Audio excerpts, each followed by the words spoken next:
Hello my future doctors. तो कैसे हो आप? तो उम्मीद है वही हमेशा की तरह मस्त होंगे, स्वस्थ होंगे और पढ़ाई में आप व्यस्त होंगे। तो एक बार फिर से आपका स्वागत है सीखी बाबा क्लास में और इस आपकी खूबसूरत से प्लेटफॉर्म पर जिसका नाम है एशियाई नीट। और हमने अभी क्या कर रखी है, एनसीईआरटी की line to line series start कर रखी है, जिसमें मैं आपको एक एक लाइन एनसीईआरटी समझाने की कोशिश कर रहा हूँ। पिछले लेक्चर में मैंने आपको एड्स कंप्लीट करवा दिया था और उससे पिछले लेक्चर में जितने भी जो डिजीज थी, बैक्टीरियल डिजीज, प्रोटोजोआ से होने वाली डिजीज, हेलमिंथिस से होने वाली डिजीज, ये सारी की सारी कंप्लीट हमने कर ली। आज हम जो हमारी लास्ट डिजीज है जिसका नाम है कैंसर, उसको समझने की हम कोशिश कर रहे हैं। तो पहले तो कैंसर के बारे में एनसीईआरटी क्या लिख रही है, क्या इंट्रोडक्शन लिख रही है, वो हम देख लेते हैं कि मानव के भयंकर रोगों में से एक कैंसर है। बिल्कुल भयंकर रोग है कि नहीं कैंसर, और विश्व भर में मौत का प्रमुख कारण है। ठीक है, क्योंकि लास्ट स्टेज में जाकर के कभी कभी लास्ट स्टेज में जाकर के कैंसर का भी ट्रीटमेंट नहीं किया जा सकता। कि अर्लियर स्टेज में जब होते हैं तब तो इसका ट्रीटमेंट पॉसिबल होता है, लेकिन अगर लास्ट स्टेज में जाकर इसका ट्रीटमेंट करें तो कम्प्लीटली क्योर नहीं है ये। जैसे ब्लड कैंसर के का एग्जाम्पल ले लेके कि उसमें जो पर्सन होता है उसके बचने के चांस बहुत रेयर होते हैं। भारतवर्ष में प्रति वर्ष 10 लाख से भी ज्यादा लोग कैंसर से पीड़ित हैं। इंडिया के अंदर एक साल में 10 लाख से ज्यादा लोग क्या हो जाते हैं, कैंसर से ग्रसित हो जाते हैं और इससे बड़ी संख्या में मर जाते हैं। कैंसर होने की क्रियाविधि अथवा कोशिकाओं का कैंसर जनित रूपांतरण वेरी वेरी इंपॉर्टेंट। देखिए नॉर्मल सेल जब कैंसर सेल में कन्वर्ट होती है तो उसको बोला जाता है कार्सिनोजेनिक ट्रांसफॉर्मेशन। क्या बोलेंगे? कार्सिनोजेनिक ट्रांसफॉर्मेशन या नियोप्लाज्मिक ट्रांसफॉर्मेशन। देखिए, जो मैंने पिछले लेक्चर में भी आपको बताया था कि कभी कभी जो मैं वर्ड बोलता हूँ ना वो एनसीईआरटी में नहीं होते, तो आप वहीं पर एनसीईआरटी में उसको नोट कर लिया कीजिए कि नॉर्मल सेल जब कैंसर सेल में कन्वर्ट होगी तब उसको क्या बोलेंगे हम, उस रूपांतरण को क्या बोलते हैं, कार्सिनोजेनिक ट्रांसफॉर्मेशन या नियोप्लाज्मिक ट्रांसफॉर्मेशन। इसका उपचार और नियंत्रण इसका उपचार नियंत्रण जैविकी और आयुर्विज्ञान में गहन अनुसंधान अनुसंधान का विषय है। देखिए, जो हम कैंसर की जो स्टडी करते हैं ना तो उसमें हम क्या देखते हैं कि इसका ट्रीटमेंट क्या हो सकता है। ठीक है, और इसकी प्रोसेस क्या है, और ये वगैरह वगैरह जो जितनी भी चीजें इसके ट्रीटमेंट के बारे में वो सारी की सारी हम क्या करते हैं, डिस्कस करते हैं। तो पहले तो हम देखते हैं कि कैंसर बनता कैसे है। तो नॉर्मल सेल, हमारी नॉर्मल सेल है, कैंसर में कैसे कन्वर्ट हो रही है। एक मिनट,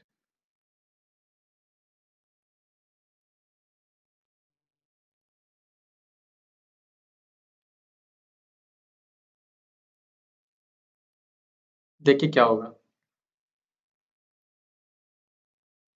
हमारा हमारी जो बॉडी है उसमें क्या होता है कि एक टाइम आने के बाद में हमारी जो ग्रोथ है, मतलब जो हाइट वगैरह बढ़ना है, वो क्या हो जाती है, लिमिटेड हो जाती है। ठीक है ना। तो जब सेल हम मान लो कि जब अर्लियर स्टेज में थे, एम्ब्रियोनिक स्टेज में थे, या जब ग्रोथ फेज में थे, हम जब बच्चे थे ना तो बच्चे से बड़े हुए, तो उस टाइम हमारे बॉडी के अंदर कंटिन्यूस डिवीजन चलता रहता है, कंटिन्यूस डिवीजन चलता रहता है। लेकिन क्या होता है कि एक टाइम पर आकर के कुछ सेल क्या हो जाती है, रुक जाती है, अपना डिवीजन करना क्या कर देती है, बंद कर देती है। कि जब रिक्वायरमेंट पड़ेगी तभी वहां पर क्या होगा, डिवीजन होता है। ठीक है। मान लो कि कोई हमारी जो स्किन की सेल है, तो स्किन की सेल ऐसे थोड़ी कि हमेशा डिवीजन करती रहती है। जब स्किन की सेल जो पहले से प्रेजेंट है वो या तो रिमूव होगी या फिर वो उनकी क्या होगी, डेथ होगी, वो मरेगी। तब जो तब क्या होगा, उनमें जो पहले से बच रही है वो सेल क्या करेगी, डिवीजन करेगी और वापस सेल का नंबर क्या करती है, मेंटेन करती है। ऐसा ही होता है ना। अब हमारे शरीर में कोशिका वृद्धि और विभेदन अत्यधिक नियंत्रित और नियमित है। ठीक है जी साहब, मतलब लिमिटेड होता है और पूरा का पूरा काम क्या होता है, कंट्रोल मैनर में होता है। मान लो कि कहीं पर बॉडी के किसी पार्ट में 10 सेल, एग्जांपल के लिए आप समझ लो कि कितने सेल की रिक्वायरमेंट है, 10 सेल की क्या है रिक्वायरमेंट है, 10 सेल की, 10 कोशिका की क्या है आवश्यकता है। ठीक है। तो जैसे 10 कोशिका बनेगी वहां पर 10 सेल बनेगी, तो क्या होगा कि वो एक दूसरे के जैसे टच में आएगी। जैसे मान लो कि ये सेल है, पहले ये 2 सेल थी और ये फिर तीसरी सेल बनी, ये चौथी सेल बनी, ये 5वीं सेल बनी, तो धीरे-धीरे जैसे-जैसे इनका नंबर बढ़ेगा, तो आपस में कॉन्टैक्ट में आना शुरू हो जाएगी कि नहीं? ऐसे कॉन्टैक्ट में आना शुरू हो जाएगी कि नहीं? तो कॉन्टैक्ट में आना शुरू होगी, जैसे एक दूसरे की क्या होगी, टच होगी, तो ये समझ जाएँगे कि यहाँ पर जितनी सेल चाहिए थी वो बन चुकी है। अब अपना डिवीज़न क्या कर देना चाहिए, रोक देना चाहिए। सेल जैसे ही डिवीजन करने के ड्यूरिंग जैसे एक दूसरे के कांटेक्ट में आती है, तो वो अपना डिवीजन करना क्या कर देती है, बंद कर देती है। वो समझ जाती है कि जितनी सेल चाहिए थी, इस ऑर्गन को जितनी सेल चाहिए थी या इस टिश्यू में जितनी सेल चाहिए थी वो सफिशिएंट बन चुकी है। अब हमको डिवीजन रोक देना चाहिए। तो ये नॉर्मल प्रोसेस है, नॉर्मल प्रोसेस की मैं बात कर रहा हूँ। लेकिन कैंसर सेल में क्या होता है कि जो कॉन्टैक्ट इनिबिशन की जो प्रॉपर्टी होती है, कॉन्टैक्ट इनिबिशन मतलब क्या, कि जैसे कॉन्टैक्ट में आएगी तो वो अपना डिवीजन करना क्या कर देती है, बंद कर देती है। तो इस प्रोसेस को क्या बोलते हैं, कॉन्टैक्ट इनिबिशन। तो कॉन्टैक्ट इनिबिशन की प्रॉपर्टी किस में पाई जा रही है, जो नॉर्मल सेल हमारे उसमें पाई जा रही है। अब कैंसर सेल में क्या होता है कि कॉन्टैक्ट इनिबिशन की प्रॉपर्टी क्या हो जाती है, खत्म हो जाती है। तो जहां पर डिवीजन जहां पर सेल का नंबर कितना चाहिए था, मान लो कि 10 चाहिए था, तो एक दूसरे के कॉन्टेक्ट में आने के बाद में वो लगातार डिवीजन करती रहती है, करती रहती है, करती रहती है। इसलिए वहां पर सेल का नंबर अत्यधिक ज्यादा बढ़ जाता है और एक नोड लाइक स्ट्रक्चर, गांठ जैसी संरचना बन जाती है, जिसको क्या बोलेंगे, हम ट्यूमर बोलेंगे। अब ट्यूमर में और कैंसर में क्या डिफरेंस है वो भी हम समझेंगे। तो ट्यूमर क्या है, ट्यूमर क्या है, कोशिका का बंच, जहां पर कोशिका अत्यधिक ज्यादा नंबर में प्रेजेंट है, तो गांठ जैसी वहां पर एक संरचना बनेगी, जिसको क्या बोलेंगे, हम ट्यूमर बोलेंगे। तो कैंसर सेल में क्या खत्म हो चुकी है, कॉन्टैक्ट इनिबिशन की जो प्रॉपर्टी है वो खत्म हो चुकी है, जहां जिस वजह से कॉन्टैक्ट इनिबिशन खत्म होने की वजह से क्या है कि सेल लगातार डिवीजन करती जा रही है, डिवीजन करती जा रही है, मतलब वो रुक नहीं रही है। तो यही तो होता है कैंसर में। अब समझते हैं एनसीईआरटी क्या कहती है। कैंसर कोशिकाओं में ये नियामक क्रियाविधि टूट जाती है। पर सामान्य मतलब जनरली कोशिका ऐसा गुण दर्शाती है जिसे क्या बोलते हैं, कॉन्टैक्ट इनिबिशन कहते हैं। इसी गुण के कारण दूसरी कोशिका से उनका स्पर्शक उनकी अनियंत्रित वृद्धि को संदमित करता है। जैसे वो एक दूसरे के कांटेक्ट में आएगी, जन नॉर्मल सेल की बात चल रही है, जैसे एक दूसरे के कांटेक्ट में आएगी तो वो अपनी डिवीजन करना क्या कर देती है, रोक देती है। ठीक है, ऐसा लगता है कि कैंसर कोशिकाओं में यह गुण खत्म हो गया है। ऐसा लगता है कि कैंसर कोशिका में यह गुण खत्म हो गया। कौन सा गुण, कॉन्टैक्ट इनिबिशन का गुण। इसके फलस्वरूप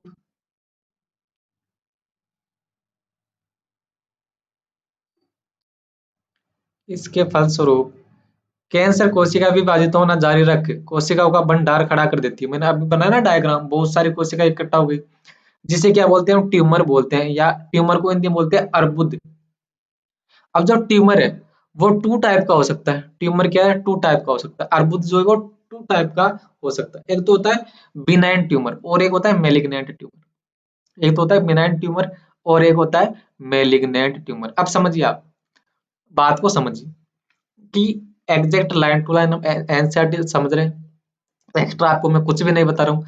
लेकिन जो एनसीईआरटी की लाइन है ना, उनको एक एक लाइन को क्रैक करना पड़ता है कि वो एनसीईआरटी कहना क्या चाह रही है। तो लिमिटेड रिसोर्सेज मैंने पहले आपको सिर्फ एनसीईआरटी पढ़ा रहा हूँ, एनसीईआरटी के अलावा और कुछ नहीं पढ़ा रहा हूँ। ठीक है, तो आप एनसीईआरटी की एक एक लाइन को समझिए, जो मैं बोल रहा हूँ, जो वर्ड मैं बोल रहा हूँ उनको ध्यान से समझिए। अब क्या हुआ कि ट्यूमर बन गया। अब ट्यूमर कितने टाइप का हो सकता है, दो टाइप का हो सकता है। एक तो होता है बिनाइन ट्यूमर और एक होता है मेलिग्नेंट ट्यूमर। एक तो होता है बिनाइन ट्यूमर या एक होता है मेलिग्नेंट ट्यूमर। अब दोनों में डिफरेंस क्या है, दोनों में डिफरेंस इस बात का है कि एक ट्यूमर तो जहां पर बनेगा वो वहीं पर क्या रहेगा, फिक्स रहेगा। जहां पर बना है वहीं पर क्या रहेगा, फिक्स रहेगा। मान लो कि आपके गले के पास क्या हो गया, ट्यूमर बन गया। गले के पास क्या बन गया, सेल की अनलिमिटेड डिवीजन की वजह से क्या बन गई, गले के पास ट्यूमर बन गई।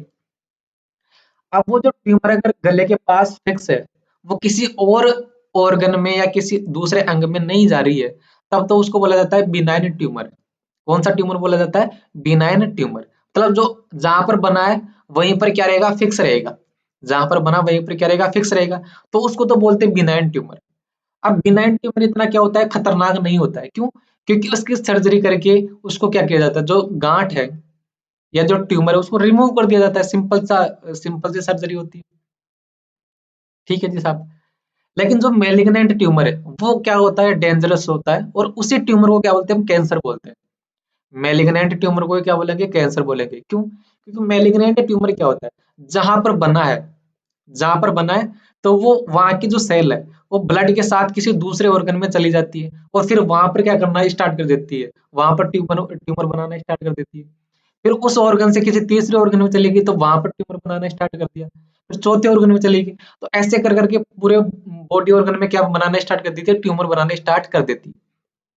तो इस टाइप के ट्यूमर को क्या बोलेंगे, हम मैलिग्नेंट ट्यूमर बोलेंगे। जो एक जगह पर फिक्स है वो तो कौन सा है, बिनाइन ट्यूमर। जो एक ऑर्गन से दूसरे ऑर्गन में ब्लड के साथ जा रहा है उसको क्या बोलेंगे, मैलिग्नेंट ट्यूमर। ठीक है, बिनाइन ट्यूमर फिक्स है, मैलिग्नेंट ट्यूमर फिक्स नहीं है। और मैलिग्नेंट ट्यूमर को क्या बोला जाता है, कैंसर बोला जाता है। ठीक है जी हाँ। अब एनसीईआरटी क्या करे वो देख लेते हैं कि बिनाइन, एक तो कौन सा हो गया बिनाइन, जिसको हिंदी में बोलेंगे सुदम, और दूसरा दुर्दम, जिसको क्या बोलते हैं, मैलिग्नेंट। ठीक है जी साहब। अब जो बिनाइन ट्यूमर है या जो सुदम अर्बुद है उसके बारे में क्या बोल रहा है कि सुदम अर्बुद सामान्यतः अपने मूल स्थान तक सीमित रहता है। बिल्कुल रहता है जी साहब। शरीर के दूसरे भागों में नहीं फैलता तथा इनमें मामूली क्षति होती है। पता है ना, ये इतना खतरनाक नहीं होता है, उसको सर्जरी करके रिमूव कर दिया जाता है। दूसरा जो ट्यूमर है, दूसरा जो ट्यूमर है दूसरी ओर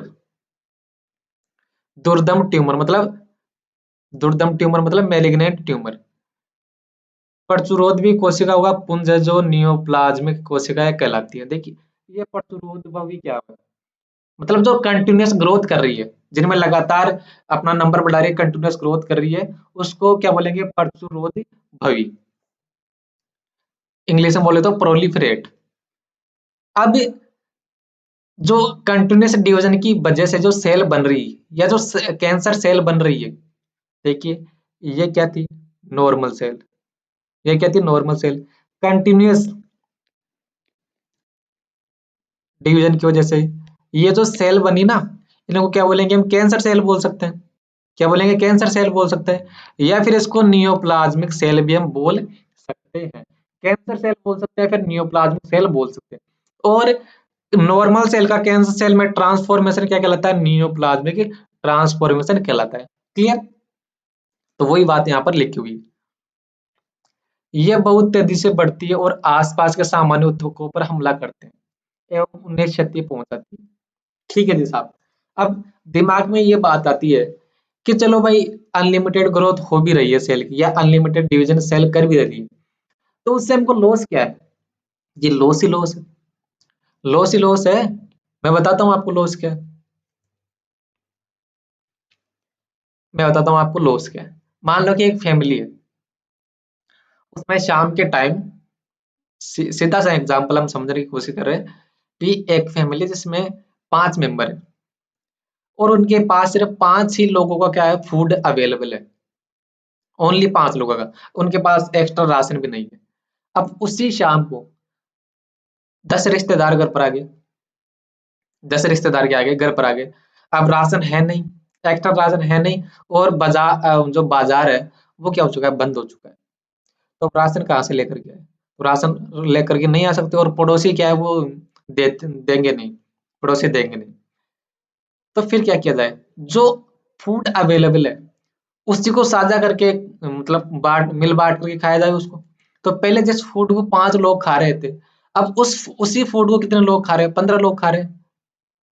15 लोग खा रहे हैं कि नहीं, तो सभी के सभी भूखे रहेंगे कि नहीं, भूखे रहेंगे। अब जो हम फूड खा रहे हैं, अब जो फूड खा रहे हैं, अब ये तो हमने एग्जांपल समझ लिया।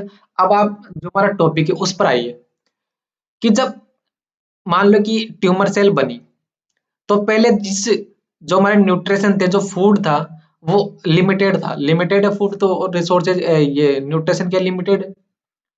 अब वहां पर जो कैंसर सेल है वो क्या करने लगती है, दूसरे सेल के साथ कंपटीशन करने लगती है। ठीक है, मान लो कि पहले 10 सेल थी, अब कितनी सेल होगी, कैंसर सेल बनकर के कितनी होगी, वो 1000 सेल होगी। तो वो क्या करेगी, दूसरे जो फूड है, जो न्यूट्रिशन उसको वो क्या ले लेगी, खुद ले लेगी। और जो हमारी जो एक्चुअल सेल है, नॉर्मल सेल है, उनको क्या करेगी, भूखा मारेगी। भूखा मारेगी, जिससे क्या होगा, हमारी बॉडी को लॉस होगा कि नहीं, हमें नुकसान होगा कि नहीं, और कई प्रकार की डिजीज होगी कि नहीं, बिल्कुल होगी।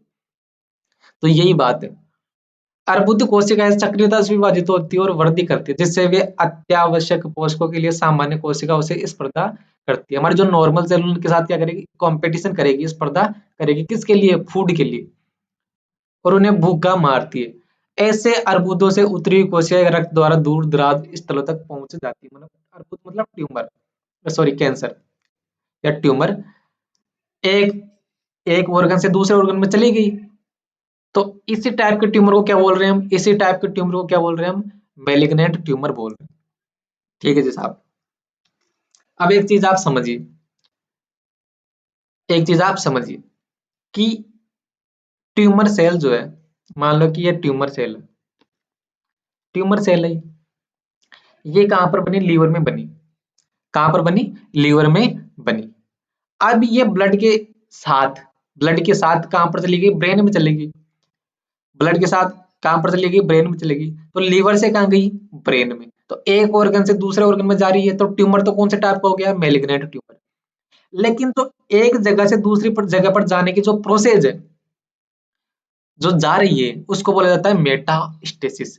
एक ऑर्गन से दूसरे ऑर्गन में जाना, कैंसर सेल का एक ऑर्गन से दूसरे ऑर्गन में जाना क्या कहलाता है, मेटास्टेसिस कहलाता है। या जो उसकी जो वो गति करके जा रही है, उसी को क्या बोलेंगे, मेटास्टेसिस हम बोलेंगे।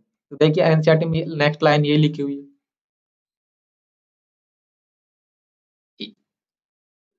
और ये जहां भी जाती है, नए अर्बुद बनाना प्रारंभ कर देती है, जिसको क्या मेटास्टेसिस कहने वाला यह गुण दुर्दम ट्यूमर का सबसे डरावना गुण है।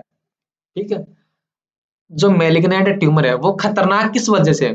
वो ज्यादा खतरनाक क्यों है, क्योंकि वो एक ऑर्गन से निकल कर दूसरे ऑर्गन में जा रही है।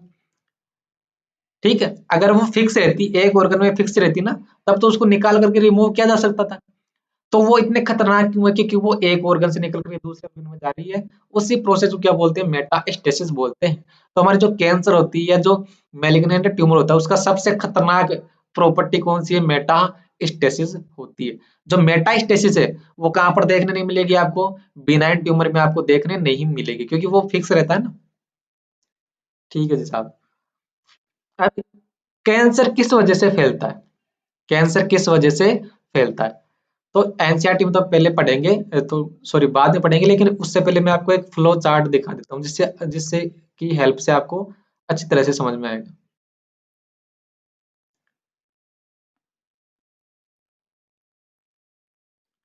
ये देखिए, ये देखिए आपके लिए कि कैंसर का कारण पढ़ रहे हैं ना हम, तो कार्सिनोजन, कार्सिनोजन क्या होता है, कैंसर कोजिंग एजेंट। जिनकी वजह से कैंसर होता है, जिनकी वजह से क्या होता है, कैंसर होता है, उनको क्या बोला जाता है, कार्सिनोजन बोला जाता है।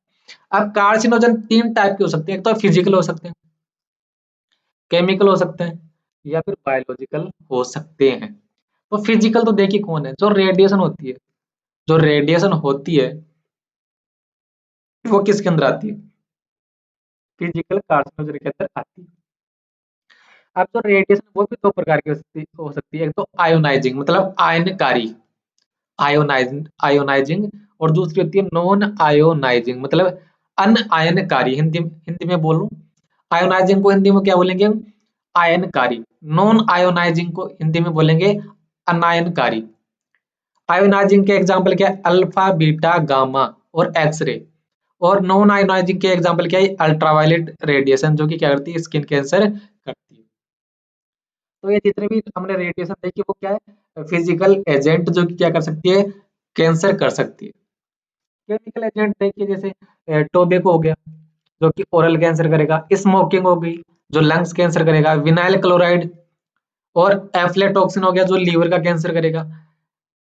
ठीक है। कैडमियम ऑक्साइड हो गया, जो कि क्या करेगा, प्रोस्टेट जो ग्लैंड होती है ह्यूमन के अंदर, सॉरी मेल के अंदर, उसमें क्या करेगा, कैंसर करेगा। और बायोलॉजिकल मतलब कुछ ऐसे ऑर्गेनिज्म, कुछ ऐसे लिविंग ऑर्गेनिज्म जो कि बॉडी के अंदर आने के बाद में क्या करते हैं, कैंसर करते हैं। बायोलॉजिकल जैसे कि क्या हो गया, ओंको वायरस, मतलब कुछ वायरस ऐसे होते हैं जो कि क्या करते हैं, कैंसर करते हैं, ओंको वायरस। ओंकोवायरस क्या होते हैं? कैंसरस वायरस होते हैं। ओंकोवायरस क्या होते हैं? कैंसरस वायरस होते हैं। कैंसरस वायरस जैसे कि HIV, हेपेटाइटिस बी और HPV। एचपीवी की फुल फॉर्म होती है ह्यूमन पेपिलोमा वायरस। तो ये क्या है? कार्सिनोजन जो कि कैंसर कोज हमको करते हैं। अब हम एनसीईआरटी पर आते हैं। आप उसका स्क्रीनशॉट ले लेना जो आप भी मैंने आपको दिखाया। तो वो क्या है, थोड़ा सा सिंप्लीफाइड तरीके से लिखा हुआ है ना, जिससे कि समझना आसान हो जाता है थोड़ा। तो कैंसर के कारण क्या क्या? पर सामान्य कोशिकाओं का नवद्रव्य की कोशिकाओं में रूपांतरण। नवद्रव्य की कोशिका मतलब, अरे थोड़ी देर पहले मैंने बताया ना, कैंसर सेल या नियोप्लाज्मिक सेल दोनों एक ही बात है। और नियोप्लाज्मिक सेल को हिंदी में क्या बोलते हैं? हम नवद्रव्यी कोशिका बोलते हैं। मतलब कैंसर सेल की यहाँ पर बात चल रही है। तो आप नोट कर लिया कीजिए, नोट कर लो आप, यहाँ पर नवद्रव्यी कोशिका लिखा हुआ है ना, उसको इंग्लिश में लिख लो कैंसर सेल या नियोप्लाज्मिक सेल। नवद्रव्य कोशिकाओं में रूपांतरण को प्रेरित करने वाले कारक कौन कौन हो सकते हैं? फिजिकल मतलब भौतिक, केमिकल रासायनिक अथवा जैविक मतलब बायोलॉजिकल कारक हो सकते हैं। ये कारक कैंसर जन कहलाते हैं। कैंसर जन मतलब कार्सिनोजन। कैंसर जन को इंग्लिश में बोलेंगे हम कार्सिनोजन। अब वही बात आ रही है, पहले देखते देखते हैं फिजिकल। एक्स किरण और गामा किरण जैसे आयनकारी विकिरण बताया ना मैंने, जो रेडिएशन वो भी दो प्रकार की होती है, एक तो आयोनाइजिंग और दूसरी नॉन आयोनाइजिंग। तो जो एक्स किरण है और जो गामा किरण है वो कैसी होती है? आयोनाइजिंग होती है। और जो पराबैंगनी किरण मतलब अल्ट्रावायलेट किरणें होती है, जो कैसी होती है? अनायनकारी विकिरण होती है। क्या करते हैं? डीएनए को क्षति पहुंचाते हैं। मतलब क्या करेंगे? म्यूटेशन करेंगे हमारे अंदर। और म्यूटेशन की वजह से उन जीन को एक्टिव कर देते हैं जो कि कैंसर खोज करने के लिए क्या होते हैं? जिम्मेदार होते हैं। डीएनए को क्या करते हैं? क्षति पहुंचाते हैं। ठीक है जी साहब। जिससे नवद्रव्यी रूपांतरण होता है। अरे नवद्रव्यी रूपांतरण क्या है? मैंने बताया ना कि नॉर्मल सेल जब कैंसर सेल में या नियोप्लाज्मिक सेल में कन्वर्ट होगी, तब उस प्रोसेस को क्या बोलते हैं? हम नियोप्लाज्मिक ट्रांसफॉर्मेशन बोलते हैं। और नियोप्लाज्मिक ट्रांसफॉर्मेशन को हिंदी में बोलेंगे नवद्रव्यी रूपांतरण। ठीक है जी साहब।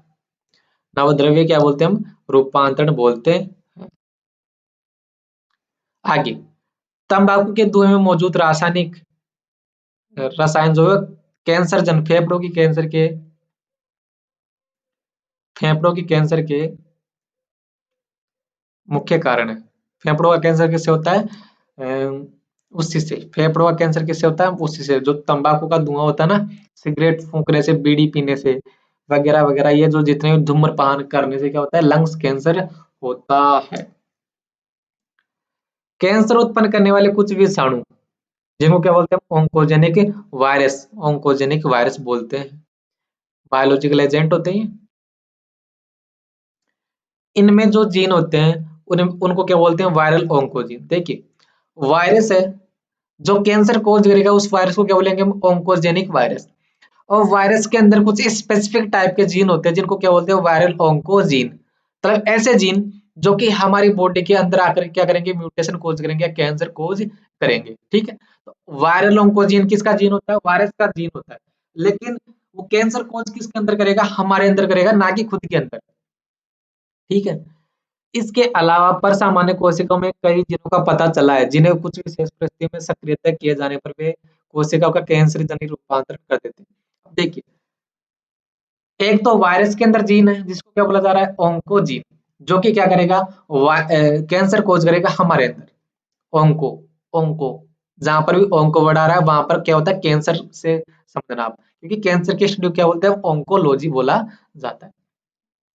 अब हमारी बॉडी के अंदर भी कुछ कुछ टाइप के क्या होते हैं? जीन होते हैं जो नॉर्मल कंडीशन में क्या होते हैं? इनएक्टिव होते हैं। लेकिन जब म्यूटेशन हो जाता है, कभी कभी कुछ कंडीशन में जब म्यूटेशन हो जाता है, वो जीन क्या हो जाते हैं? एक्टिव हो जाते हैं। जिस वजह से वो भी क्या कर सकते हैं? कैंसर कोज कर सकते हैं। जैसे कि नाम दे रखा है यहाँ पर, ये जीन सेलुलर ओंकोजीन, या शॉर्ट में बोले तो सी ओंक या प्रोटो ओंकोजीन। हमारे अंदर दो टाइप के जीन होते हैं, एक तो सेलुलर ओंकोजीन या प्रोटो ओंकोजीन।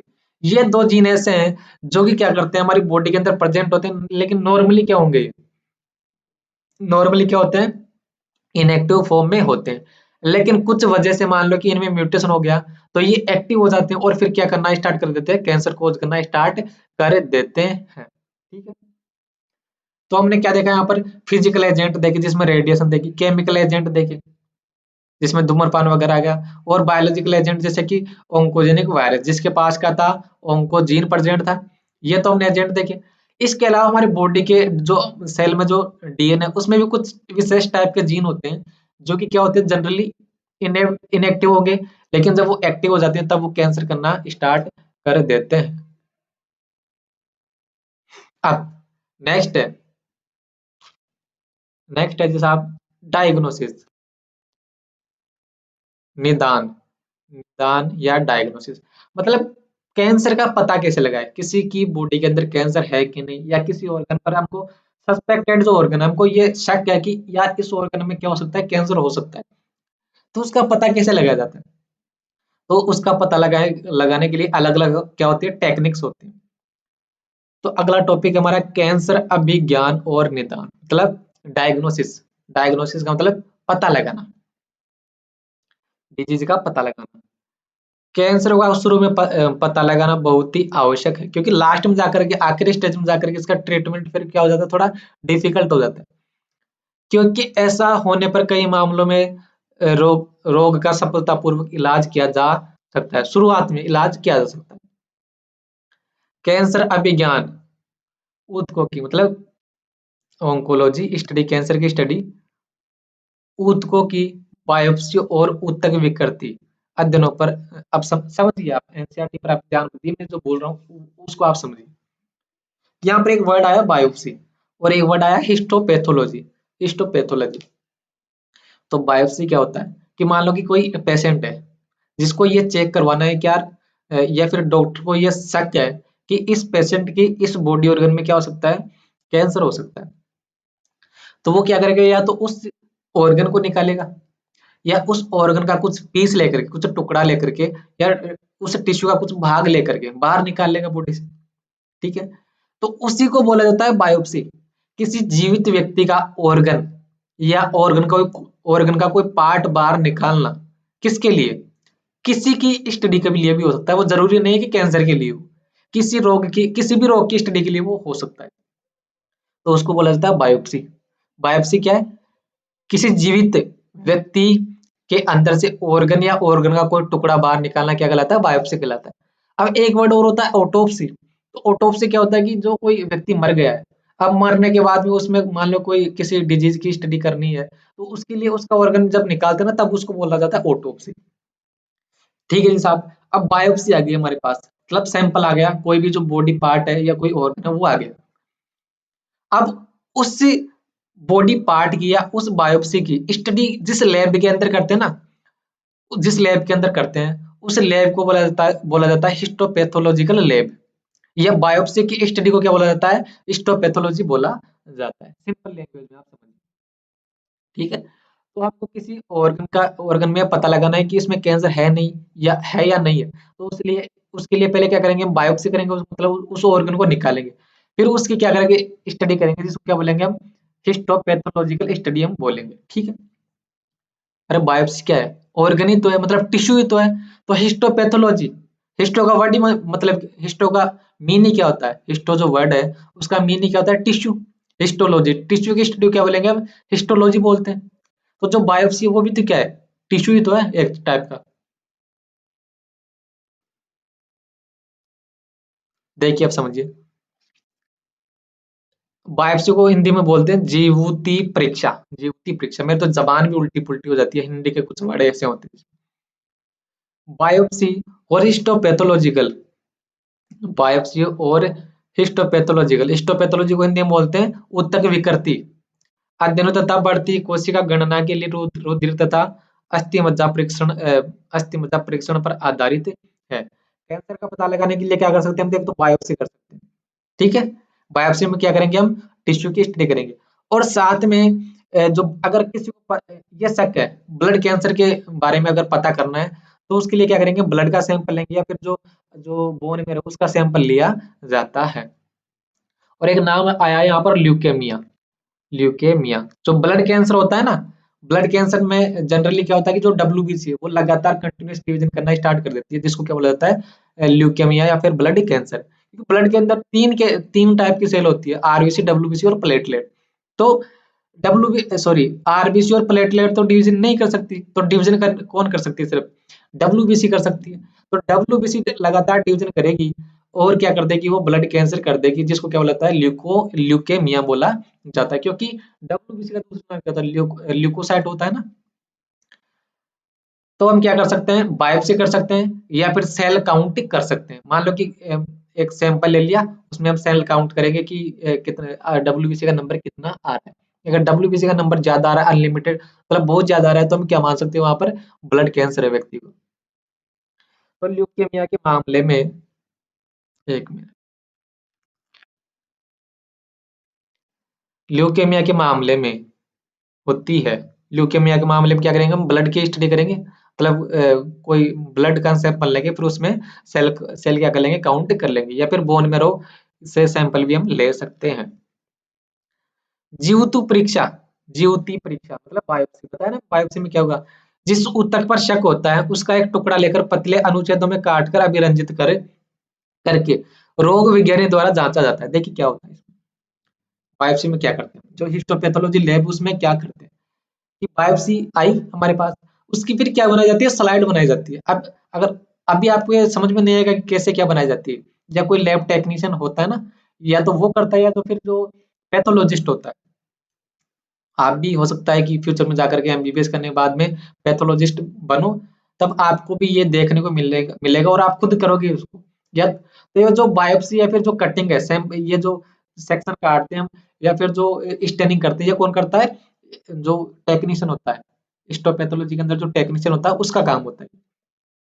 तो टिश्यू आया, टिश्यू के थिन सेक्शन काट करके स्लाइड बनाई जाती है उसकी, फिर उसकी स्टेनिंग की जाती है, और स्टेनिंग करने के बाद में उसको क्या करता है, जो डॉक्टर होता है, जो पैथोलॉजिस्ट होता है, वो उसको क्या करता है, जांच करता है उसकी। तो फिलहाल आपको तो इतना जो मैंने बताया ना, इतना याद रखना है। इसके अलावा जो अज्यूम आप ज्यादा मत कीजिए इसकी, वरना फंस जाओगे आप।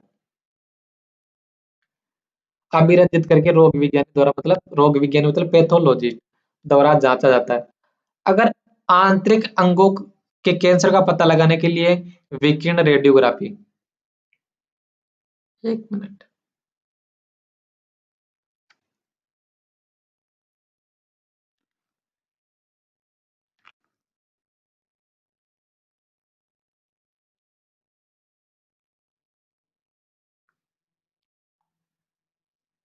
हाँ तो देखिए क्या है कि अगर इंटरनल ऑर्गन में पता लगाना है कि कैंसर है कि नहीं, क्योंकि जो अगर कोई ऐसा ऑर्गन है जो जिसमें कैंसर या जो नोड है या जो गांठ है वो बाहर से दिख जाएगी। लेकिन अगर हमको शक है कि जो इंटरनल ऑर्गन में या इस ऑर्गन में कैंसर हो सकता है, तो उसके लिए क्या कर सकते हैं हम, एक्सरे। एक्सरे आपने नाम सुना होगा ना, तो रेडियोग्राफी में उसका क्या किया जाता है, इस्तेमाल किया जाता है। तो कहाँ पर चला गया, देखिए आंतरिक अंगों के कैंसर का पता लगाने के लिए क्या क्या कर सकते हैं हम, एक तो रेडियोग्राफी, जो आपने एक्सरे का नाम सुना होगा, जिसमें क्या किया जाता है, एक्स किरणों का प्रयोग किया जाता है। या फिर दूसरा तरीका है सीटी स्कैन, आपने नाम सुना होगा इसका भी, सीटी स्कैन। तो दूसरा तरीका क्या है, सीटी स्कैन मतलब कंप्यूटेड टोमोग्राफी, कंप्यूटेड टोमोग्राफी भी किया जा सकता है। और चुंबकीय अनुनादी इमेजिंग मतलब एमआरआई। तो तीन तरीके इंटरनल ऑर्गन में कैंसर का पता लगाने के लिए कौन कौन से तरीके, एक तो एक्सरे हो गया मतलब रेडियोग्राफी, दूसरा है सीटी स्कैन, और तीसरा है एमआरआई। ठीक है, तो ये तीन तरीके हमारे पास, जैसी तकनीकें बहुत उपयोगी है।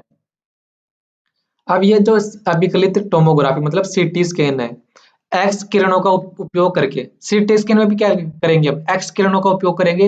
रेडियोग्राफी में भी क्या करेंगे हम, एक्स किरणों का उपयोग करेंगे।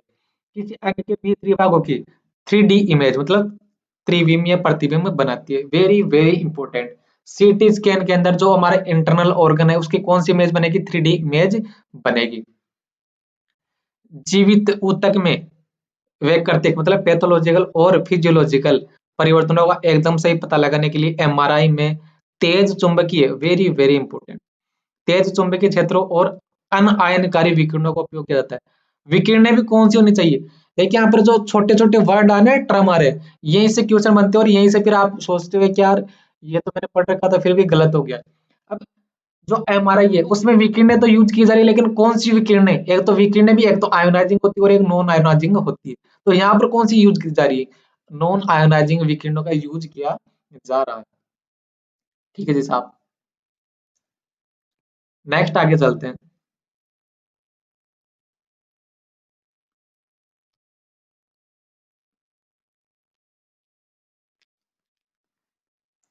आगे चलते हैं। कुछ कैंसरों का पता लगाने के लिए कैंसर विशिष्ट एंटीजनों के प्रति प्रतिरक्षियों का भी उपयोग किया जाता है। देखिए क्या होगा, हमारे अंदर कोई ऐसा एजेंट आया या कोई ऐसा एंटीजन आया जो कि क्या है कि कैंसर कोज कर रहा है। अब हमारी बॉडी क्या करेगी? हमारी बॉडी क्या करेगी?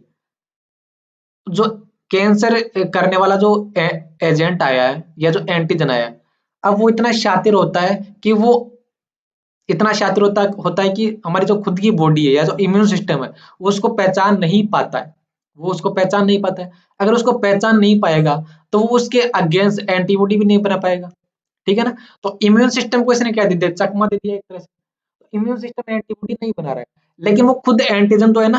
तो अगर हम बाहर से बनी बनाई एंटीबॉडी यूज करके क्या कर सकते हैं? एंटीजन का पता लगा सकते हैं कि यार इस बॉडी के अंदर ये कैंसर कोज करने वाला एंटीजन प्रेजेंट है कि नहीं है। बाहर से एंटीबॉडी क्यों ले रहे हैं हम? क्योंकि इम्यून सिस्टम उस एंटीजन को पहचान नहीं पा रहा है और उसके अगेंस्ट एंटीबॉडी नहीं बना पा रहा है। कुछ कैंसरों के प्रति वंशागत सुगरायता वाले व्यक्तियों में जीनों का पता लगाने के लिए मोलिकुलर जैविक तकनीकों को काम में लाया जाता है। मोलिकुलर बायोलॉजी ऐसे जीनों की पहचान जो किसी व्यक्ति को विशेष कैंसरों के प्रीडिस्पोज करते हैं, कैंसर की रोकथाम के लिए बहुत उपयोगी हो सकते हैं। ऐसे व्यक्तियों कुछ ऐसे विशेष कैंसर जिनसे के प्रति वे सुगराई है, जैसे कि लंग्स का कैंसर होगा जो कि किससे होता है? तंबाकू के धुएं से होता है। उनसे बचने की क्या देनी चाहिए? सलाह देनी चाहिए। तो ये ज्ञान की बातें थी, लेकिन इसमें से जो इंपॉर्टेंट चीजें हैं वो कौन सी है कि बनी बनाई एंटीबॉडी हम यहाँ पर क्या कर सकते हैं? यूज कर सकते हैं एंटीजन का पता लगने के लिए, जो कि क्या करते हैं? हमको कैंसर कोज करते हैं। हाँ, तो अब देखते हैं कि कैंसर का ट्रीटमेंट क्या होता है। कैंसर का ट्रीटमेंट मतलब इलाज कैसे किया जा सकता है। कैंसर के ट्रीटमेंट के लिए क्या करते हैं हम? आमतौर पर कैंसर के उपचार के लिए शल्य क्रिया मतलब ऑपरेशन, विकिरण चिकित्सा मतलब रेडियोथेरेपी और प्रतिरक्षा चिकित्सा मतलब इम्यूनोथेरेपी का इस्तेमाल किया जाता है।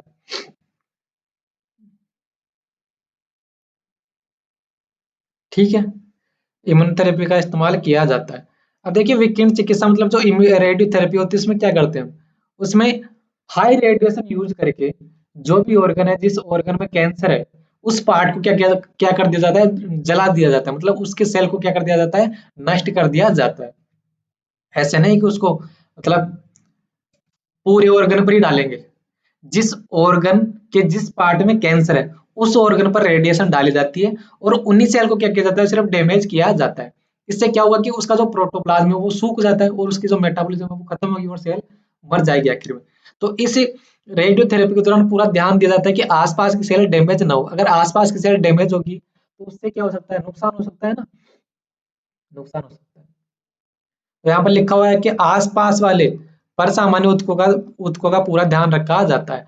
कैंसर कोशिका को मारने के लिए अनेक कीमोथेराप्यूटिक मतलब मेडिसिन औषधि काम में लाए जाते हैं। इनमें से कुछ औषधि विशेष अर्बुदों के लिए विशिष्ट होती है। मतलब देखिए कैंसर भी अलग अलग टाइप के होते हैं। कैंसर भी अलग अलग टाइप के होते हैं, कार्सिनोमा, सार्कोमा, ल्यूकेमिया।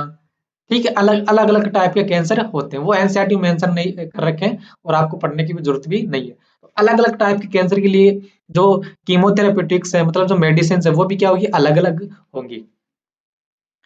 अब एक चीज आपने नॉर्मली देखी होगी या मूवीज में देखी होगी आपने कि जो पेशेंट होते हैं कैंसर के, उनके बाल क्या हो जाते हैं? गायब हो जाते हैं, गंजे हो जाते हैं वो। तो वो गंजे किस वजह से होते हैं? वो गंजे किस वजह से होते हैं? अधिकांश औषधियों के अनुषंगी प्रभाव मतलब साइड इफेक्ट होते हैं, जैसे कि बालों का झड़ना और एनीमिया। ये जो मेडिसिन हम लेते हैं मेडिसिन हम लेते हैं कि हम मतलब जो पेशेंट है, कैंसर के जो पेशेंट है, वो मेडिसिन लेते हैं या जो जब थेरेपी लेते हैं ना, तो उनके साइड इफेक्ट की वजह से क्या होता है कि उनके जो गाय बाल क्या हो जाते हैं, झड़ जाते हैं। और बालों का झड़ना, या जिनके पास बाल नहीं होते उनको क्या बोला जाता है, उस कंडीशन को बोला जाता है एलोपेशिया। और एरेक्टा मतलब एनीमिया। अधिकांश कैंसरों का उपचार शल्यक्रम मतलब ऑपरेशन, विकिरण चिकित्सा और शस्त्रचिकित्सा मतलब इम्यूनोथेरेपी के संयोजन से किया जाता है। जो कोई भी अगर पेशेंट होगा तो इसको ये तीनों ट्रीटमेंट दिए जाते हैं।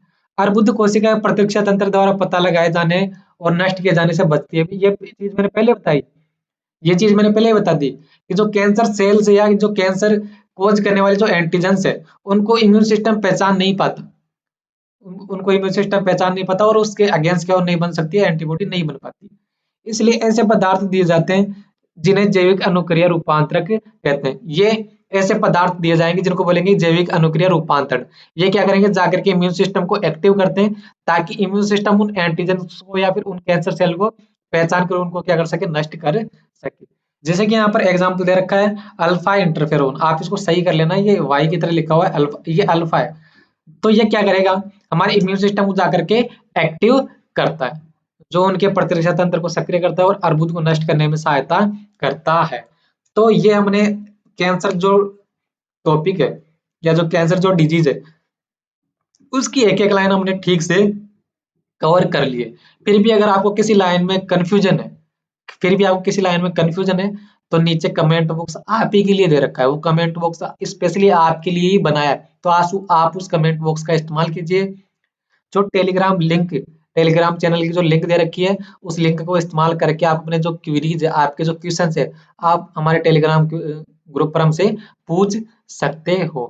तो ठीक है, तो अगले लेक्चर में हम क्या समझने वाले हैं, एक लेक्चर हो रहेगा इस चैप्टर का, जिसमें हम क्या पढ़ेंगे, जो ड्रग और एल्कोहल कुप्रयोग है, इसके बारे में पढ़ेंगे। इसके बाद हमारा चैप्टर पूरी तरह क्या हो जाएगा, कंप्लीट हो जाएगा। ठीक है, तो ऐसा ही स्वस्थ रहे, मस्त रहे, मुस्कुराते रहे, पढ़ाई में व्यस्त रहे। Thank you very much.